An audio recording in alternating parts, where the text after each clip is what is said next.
Hi everyone, my name is Anissa and today I'll be discussing bis eta 8 cyclooctatethyrene uranium and the isomers triamine trinitrito, kappa 3, and cobalt 3.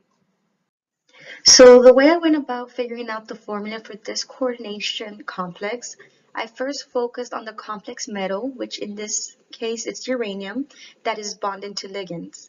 I knew that bis corresponds with what is within the parentheses that represents the ligands. So here implies that there are two ligands attached to the complex uranium. The symbol eta indicates hapticity. This means that the coordination of the ligand to the complex metal through 8 contiguous atoms. And I broke down the ligand cyclooctatethyrene, knowing that cyclo indicates a cyclic compound, octa means 8 atoms, and tetyrene meaning there are 4 double bonds. So this is the formula, guys. 2 implies that there are going to be 2 ligands, which represents bis. Eta 8 represents 8 contiguous carbon atoms that are attached to uranium. And this is cyclooctatethyrene. So together is bis eta 8 cyclooctatethyrene uranium. And this is the compound.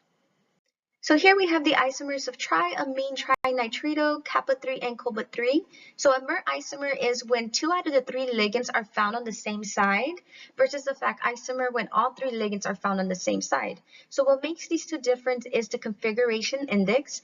And in order to determine this is the first thing to do is figure out which of the compound has the highest atomic mass. So in both cases, nitrito will get the priority number.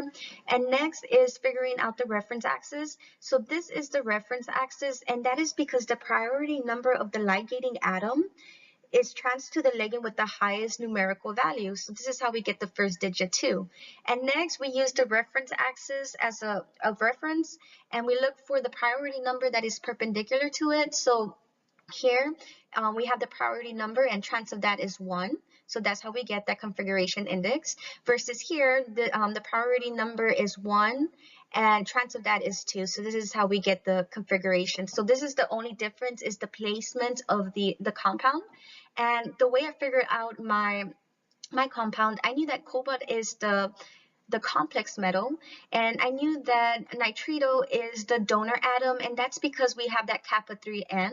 So here we know we have 3 amines and 3 nitritos, and yeah, that is my compound, guys. Thank you.